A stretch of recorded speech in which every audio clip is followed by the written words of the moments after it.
ملت اسلامی السلام علیکم ورحمۃ اللہ وبرکاتہ۔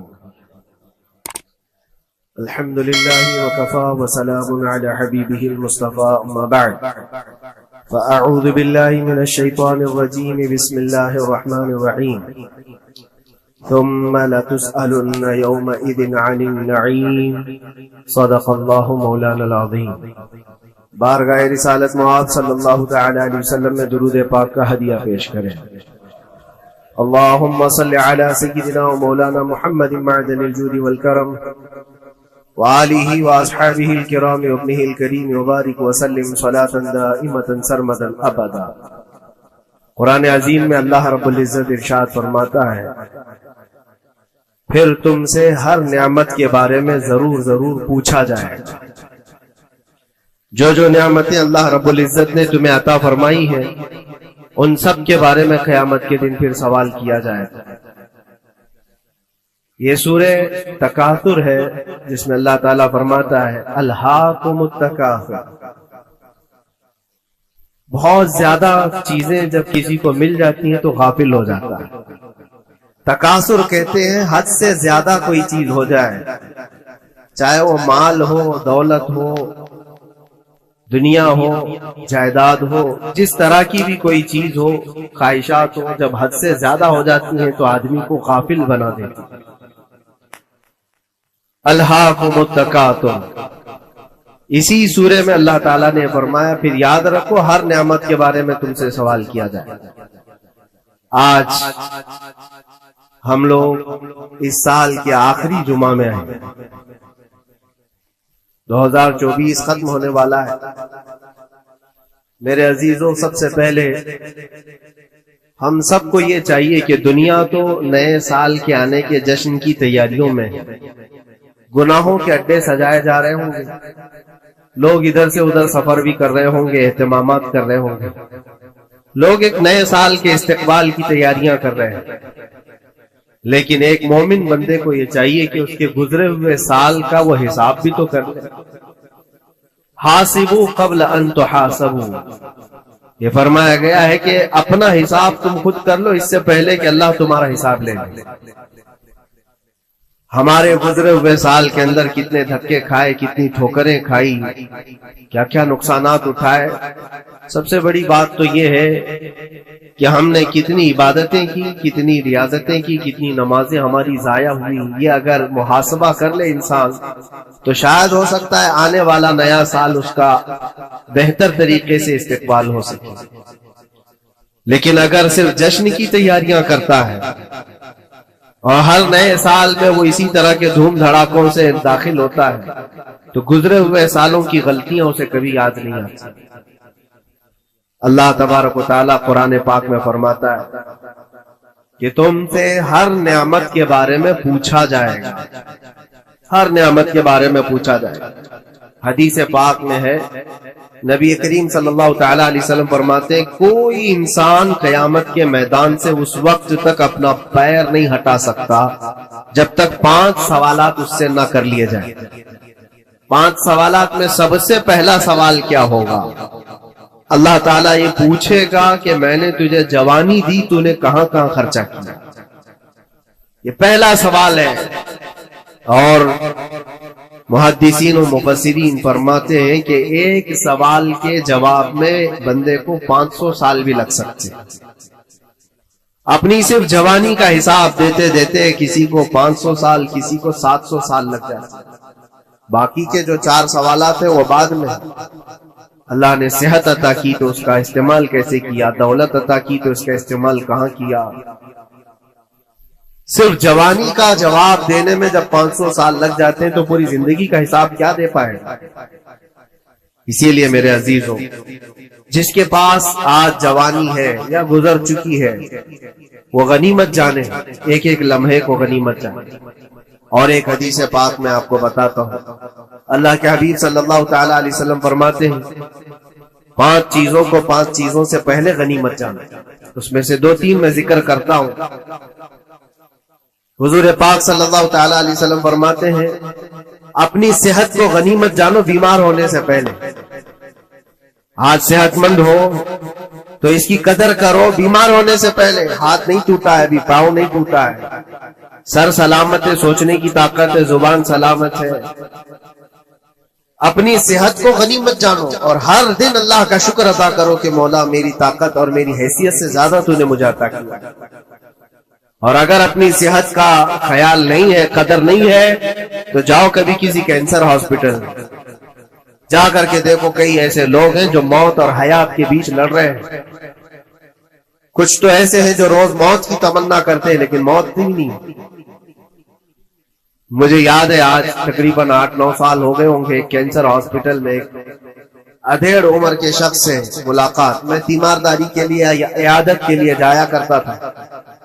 اس شخص نے بستر پر لیٹے لیٹے کہا اس کے گردن میں ایک ایسی عجیب قسم کی کینسر کی پھنسی تھی جس سے ہمیشہ خون اور پیپ رستا رہتا ہے.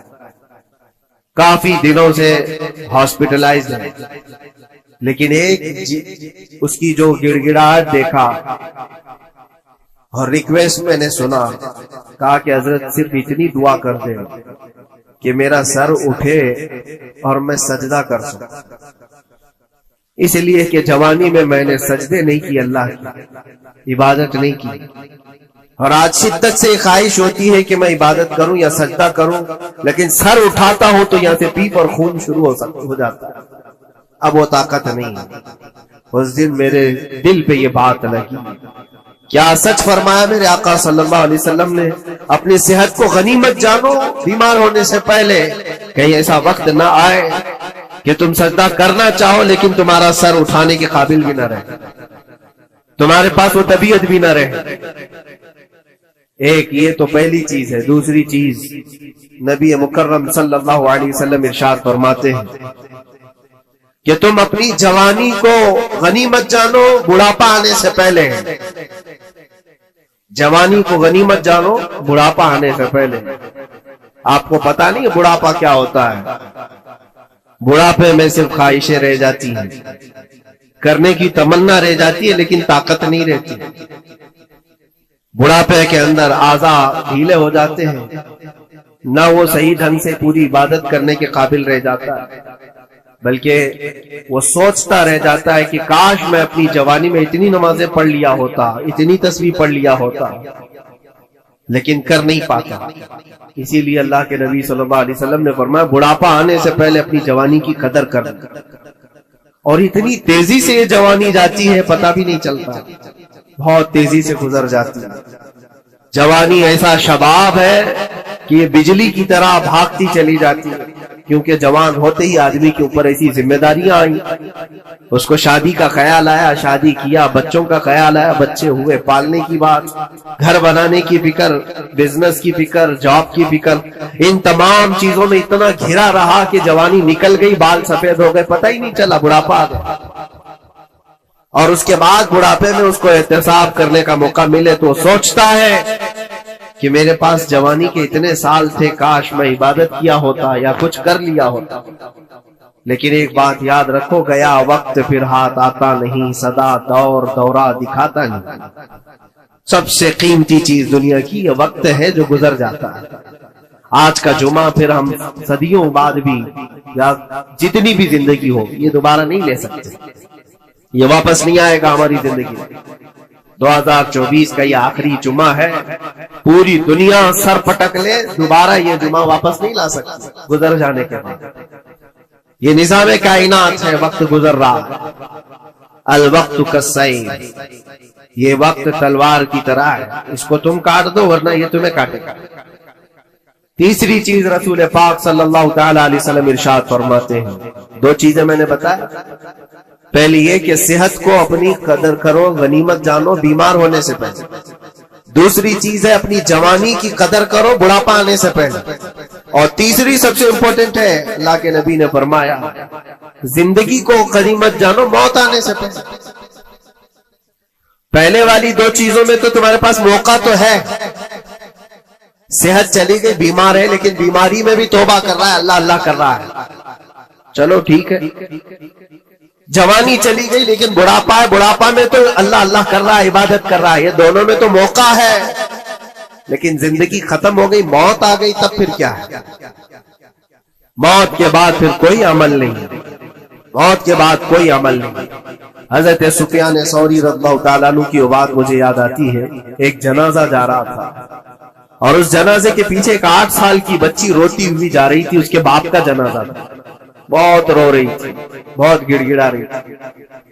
کیا جملہ کہہ رہی تھی؟ کہتی تھی کہ ہمارے گھر پر، ہم پر جو آج مصیبت آئی ہے، اس سے بڑی مصیبت کبھی آئی نہیں، بہت بڑا صدمہ ہے، بہت بڑی مصیبت ہے۔ تو حضرت سفیان ثوری نے اس بچی سے کہا، بیٹا تمہارے اوپر جو مصیبت آئی، تمہارے گھر پر جو آئی، وہ کل کو ٹھیک ہو جائے گی، تم پھر معمول پر آ جاؤ گے، بلکہ بات یہ ہے تمہارے باپ پر جو آئی ہے وہ سب سے بڑی ہے، وہ موت ہے، وہ سب سے بڑی ہے، کیونکہ وہ پلٹ کر کے آنے والا نہیں ہے۔ جنازے کو دفن کر دیا گیا۔ دوسرے دن قبرستان میں حضرت سفیان ثوری کہتے ہیں اسی قبر کے پاس میں اس بچی کو روتے ہوئے دیکھا۔ بچی کو باپ سے بڑا لگاؤ رہا ہو، قبر کے پاس بیٹھ کر کے رو رہی تھی، یوں کہہ رہی تھی، ابا آپ بیمار تھے، میں دوائی لا دیتی تھی، آپ سونے کے لیے جاتے میں بستر جھاڑ دیتی تھی اور بچھونے بچھا دیتی، آپ کو اڑا دیتی چادر، اور آپ کو کھانا میں لا کر پروس دیتی۔ کل کی رات کیسی گزری؟ کیا کسی نے دوائی پوچھی آپ کو؟ کیا کسی نے کھانا پوچھا آپ کو؟ کیا کسی نے بستر جھاڑ کر دیا اور کسی نے آپ کو اوڑھنا اڑایا؟ وہ روتی ہوئی اپنے باپ سے، مرحوم باپ سے باتیں کہی جا رہی۔ حضرت سفیان ثوری اٹھاتے اور کہتے ہیں، بیٹا یہ سوالات اب نہ کر اپنے باپ کہ کسی نے کھانا پوچھا، دوائی پوچھی، بستر بچھایا، نہیں، اب یہ پوچھ اپنے باپ سے، کل ہم نے جو آپ کو صحیح سلامت دفن کیا، چہرہ ابھی تک سلامت ہے یا نہیں؟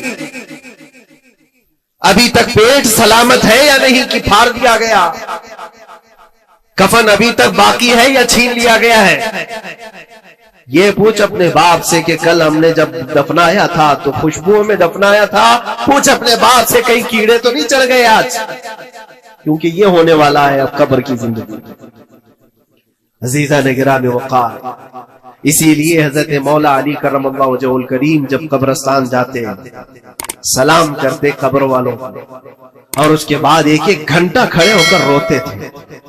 حضرت سعید ابن مسیب کہتے ہیں، میں مولا علی کرم اللہ وجہہ الکریم سے پوچھا، آپ قبر والوں کے پاس کھڑے ہو کر کیوں رو رہے؟ حضرت علی فرماتے، میں نے ان سے پوچھا کیا حال ہے تمہارا اے قبر والوں؟ انہوں نے جو جواب دیا، سعید اگر تم بھی سنتے تو روتے۔ کہا کیا جواب دیتے قبروں والے؟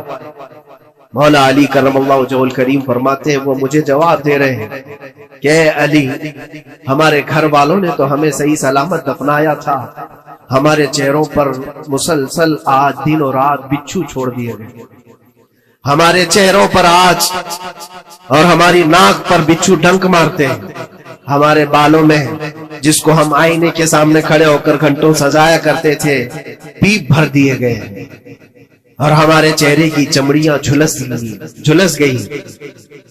یہ سارے جوابات میرے عزیزوں قبروں والوں کو اس منزل تک ہر ایک کو پہنچنا ہے، اسی لیے سال گزرنے سے پہلے اپنی زندگی کا احتساب کرو۔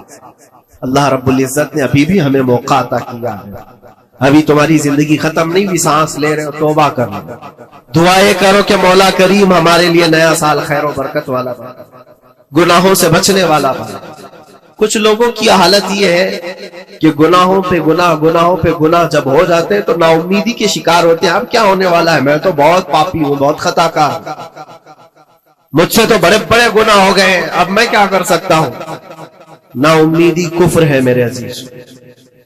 آپ کو بتاؤں، رسول پاک صلی اللہ تعالی علیہ وسلم ایک مرتبہ صحابہ سے فرماتے ہیں، تمہیں پتا ہے اللہ رب العزت کا کرم اور اس کا رحم کیسا ہے؟ مسکرانے لگے۔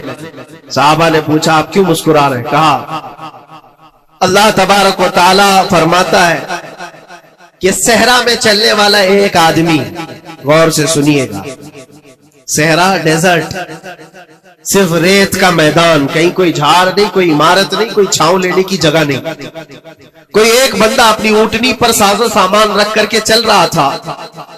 صحرا کا سب سے بڑا پرابلم یہ ہوتا ہے کہ راستہ معلوم نہیں ہوتا، ہر طرف تو سیدھا ہی راستہ دکھتا ہے، ڈائریکشن پتہ ہی نہیں ہوتا, چاروں طرف سے آسمان ملا ہوا دکھتا ہے, جیسے سمندر ہے ویسے صحرا ہے. کبھی اگر آپ نے سفر کیا ہو, ہم نے مصر میں دیکھا ہے 200-250 کلومیٹر تک گاڑی چلتی ہے, ایک درخت بھی نہیں آتا, ایک عمارت بھی نہیں آتی صحرا میں. راستے بھول جاتے ہیں لوگ. پہلے کے دور میں تو کوئی نیویگیشن بھی نہیں تھا. تو کوئی بندہ ایسے جو اونٹنی پر ساز و سامان رکھ کر کے سفر کر رہا ہے اور ایک جگہ تھک کر کے سو گیا صحرا میں. سنیے, یہ مثال فرما رہے میرے آقا صلی اللہ علیہ وسلم. تھک کر کے سو گیا اور جیسے اس کی نیند کھلی تو دیکھا اونٹنی ساز و سامان کے ساتھ غائب ہے, کچھ بھی نہیں ہے اس کے پاس. کھانے پینے کی جو چیزیں تھی, ساز و سامان تھا, سب اونٹنی کے ساتھ غائب ہو گئے. اب وہ بیچ صحرا میں اتنا حیران و پریشان, اٹھ کر کے تلاشنے لگا. اب اس کو نہ راستہ دکھائی دے, نہ اپنی اونٹنی دکھائی دے. شدت پیاس کی وجہ سے اب وہ جگہ جگہ پانی تلاش کر رہا ہے, پانی بھی نہیں ملتا صحرا میں. موج سراب جس کو کہتے ہیں نا, موج سراب کیا ہے؟ ریت چمکتی ہے سورج کی دھوپ سے اور انسان کو ایسا لگتا ہے ادھر پانی ہے, اور وہاں تک پہنچتا ہے تو پانی نہیں ہوتا, ریت ہوتی ہے. وہ اسی پانی کو تلاش کرتے کرتے صحرا میں مر جاتا ہے. صحرا میں بہت لوگوں کی موتیں ہوتی ہیں, پہلے بہت لوگ مر جاتے تھے جو راستہ بھٹکتے تھے. اب حدیث پاک میں فرمایا گیا وہ بندہ جس کی اونٹنی غائب ہو گئی, ساز و سامان بھی نہیں, ڈھونڈتا رہا پورا دن پوری رات, تھک ہار کر کے آزا جواب دے گئے. اب نہ پانی ملتا ہے, نہ کھانا ملتا ہے, نہ اپنی سواری ملتی ہے. ایک جگہ آ کر بیٹھ گیا, اپنی آخری سانسیں گن رہا تھا, کیونکہ اب آزا جواب دے گئے تھے. سخت شدت کی دھوپ, صحرا کی تپتی ہوئی زمین اور بھوک و پیاس کی تکلیف الگ. جیسی ہی وہ لیٹا اس کی آنکھ لگ گئی, اس کو لگا یہ میری آخری سانسیں ہیں, اب مرنے کا وقت قریب آ گیا ہے. پھر اس کی آنکھ کھلتی ہے. آنکھ کھلتی ہے تو دیکھتا ہے اس کی اونٹنی ساز و سامان کے ساتھ پاس میں کھڑی, کھانا بھی بھرا ہوا ہے, پانی بھی بھرا ہوا ہے, سب کچھ. اب نبی پاک صلی اللہ تعالی علیہ وسلم صحابہ سے پوچھتے ہیں, عرب والے بہت اچھی طرح جانتے تھے صحرا کا سفر کیا ہوتا ہے. پوچھتے ہیں اے میرے صحابہ بتاؤ اس بندے کو اپنی گمشدہ اونٹنی ملنے کا کتنا اچھا لگ رہا ہوگا, کتنی اس کو خوشی ہوئی ہوگی. صحابہ کہتے ہیں یا رسول اللہ صلی اللہ علیہ وسلم اس کی تو جان میں جان آ گئی, صحرا میں اپنی گمشدہ اونٹنی مل جائے, کھویا ہوا سامان, اپنی گمشدہ سواری اور پانی مل جائے, یہ تو حیات نو کی بہت بڑی خوشخبری ہے اس کے لیے.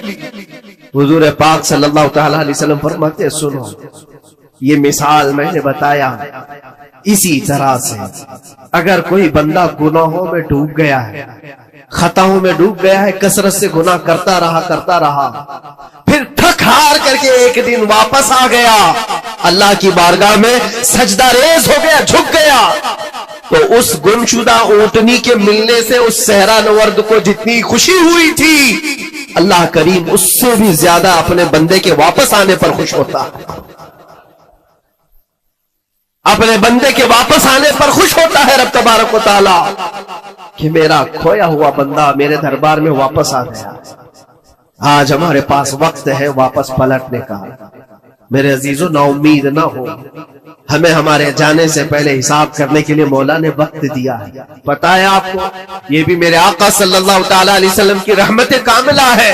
رب تبارک و تعالیٰ سے آپ نے یہ دعا کر کے اپنی امت کے لیے اتنا وقت دلایا ہے کہ اللہ تبارک و تعالیٰ سے حضور صلی اللہ علیہ وسلم نے یوں عرض کیا کہ مولا میری امت کو توبہ کی مہلت دے, توفیق دے, مہلت دے. کہا کہ مرنے سے 1 سال پہلے تک, کہا نہیں یہ بہت لمبا وقت ہے, پتہ تو نہیں ہے مرنے سے 1 سال پہلے توبہ کرے گا, کب موت آنے والی معلوم ہے. کہا مرنے سے مہینہ پہلے تک, کہا نہیں یہ بھی وقت زیادہ ہے. کہا مرنے سے 1 دن پہلے کوئی توبہ کر لے تو معاف کر دیا جائے گا. نبی پاک صلی اللہ علیہ وسلم نے اللہ کی بارگاہ میں گڑ گڑاتے ہوئے کہا مولا 1 دن بھی بہت ہے, اور موقع دے دے میری امت کو, میری امت کو اور موقع مل جائے. رب تبارک و تعالیٰ نے ایک دن پہلے توبہ کرنے والے کو معاف کرنے کا وعدہ فرمایا، لیکن نبی رحمت صلی اللہ علیہ وسلم نے عرض کیا کہ مولا اور بھی کم کر دے۔ رب تعالیٰ فرماتا ہے موت کا جو گرگرا آتا ہے، یعنی جو ہچکی آتی ہے، فرشتے نظر آنے لگتے ہیں، رب تعالیٰ فرماتا ہے اس سے 1 منٹ پہلے بھی توبہ کر لے میں سب معاف کر دوں۔ یہ صرف رسول پاک کی اس امت کے لیے، اس امت کا خاصہ ہے، مرنے سے 1 منٹ پہلے بھی وہ آ جائے اللہ کی بارگاہ میں، مولا معاف فرما دے۔ عزیزان گرامی وقار، اسی لیے میں عرض کرتا ہوں کہ وقت تمہارے ہاتھ سے نکلنے سے پہلے تم آ جاؤ اور اسی دربار میں آؤ جہاں بیٹھنے والا صدیق اکبر بنا، جس کے قدموں میں بیٹھ کر فاروق اعظم بنا، جس کی چھاؤں میں چلنے والا عثمان ذو النورین بنا، اور جس کا لعاب پاک پی کر کے حیدر کرار بنا۔ اس دربار میں آ جاؤ، کامیابی ہماری وہیں رکھی ہے۔ اللہ کریم ہمارا یہ گزرا ہوا سال، اس میں جتنے ہماری غلطیاں، کوتاہیاں، کمیاں، بیشیاں، گناہ ہوئے ہیں، مولا اپنے فضل و کرم سے معاف فرما دے، اور آنے والے نئے سال کو ہمارے لیے خیر و برکت والا، ایمان و استقامت والا سال بنا دے۔ اسلام و سنیت کا بول بالا فرما، کفر و شرک کا منہ کالا فرما، گستاخان رسول کو تباہ و برباد فرما، شاتمان رسول پر تو عذاب علیم نازل فرما۔ اے رب کریم، اے احسن الخالقین، مولا ہم سب کو مرنے سے پہلے سچی توبہ کی توفیق نصیب فرما۔ وآخر دعوانا الحمدللہ رب العالمین۔